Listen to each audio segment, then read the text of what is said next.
Okay guys, today we are going to focus on complementary, supplementary, vertical, and adjacent angles.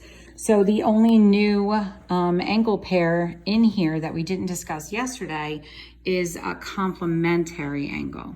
Okay, so now I'm also going to broaden our understanding of supplementary a little bit as well. So you should know that we're talking about angle pairs. And when we talk about angle pairs, obviously when you hear the word pair, you're thinking two. Now, yesterday, when you looked at some of those diagrams, you saw when you had supplements that were adjacent, we called them linear pairs. These two angles that I'm drawing right here, this obtuse angle, this one from here to there, is opening up that wide. The acute angle right here is opening up just this space. And if you look at it, it's actually, if it opened, this thing swung all the way around, it would have created a circle, but it stops halfway. That's why this is a straight angle, that's 180 degrees. So we noticed supplements had a special name yesterday, and they were called linear pairs, okay? And if you think about it, you're talking about line and pair. So we're talking about two angles that form this line, 180 degrees. So that's what we call adjacent supplements, okay? Meaning these two angles are sharing a ray. Supplement. But it doesn't have to be that way. You can have supplements that are not even touching each other at all. If I have an angle over here, and don't ever assume because it looks 90 that it is 90. If I told you that this was 88 degrees, it has another angle, and that angle might be 92 degrees. The two of these angles together have a sum. So the one angle plus the other angle has to equal 180 degrees. They do not have to be adjacent. They do not have to share a ray, but their angle measures have to add up to 180, okay? The same is true for what we call a complement. So when we have complementary angles are two angles whose sum, meaning if you add them together, will equal 90.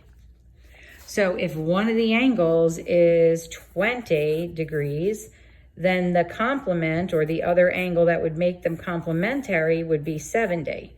So you can go based on just angle measure, or you can go based on a drawing. So if you were to see an acute angle here like this, and we knew that in there that was 30 degrees, we know its complement has to be 60 degrees, because that is how we get to our 90.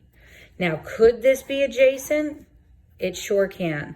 But it can't be based on like a guess. You would need to be told that this line is running perpendicular to this line, and then you would also need to be told that you had a right angle.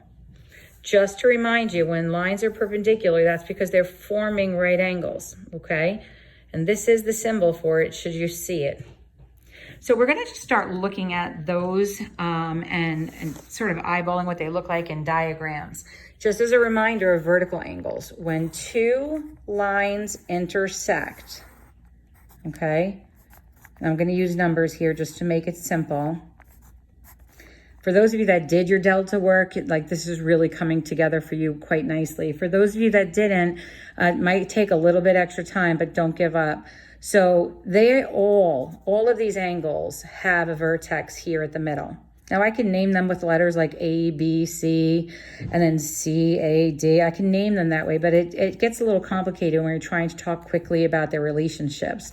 So because this angle here and this angle here, so angle 1 and angle 2 share this middle ray, then angle 1 and angle 2 are adjacent.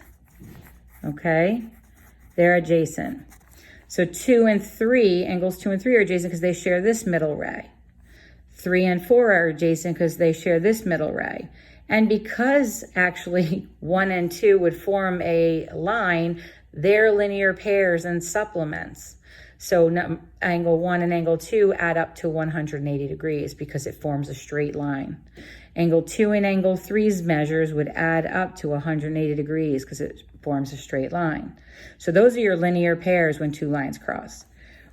The angles that are opposite each other, so they're the non-adjacent, angles. Sorry, that should look more like a D. They're the non-adjacent angles at an intersection. Okay, at an intersection. Now, I just want to make sure we understand. An intersection is just any crossing of two lines, okay? That's just an intersection. When you are given perpendicular lines, you know you have a 90-degree angle somewhere, either by a marking or by a measure.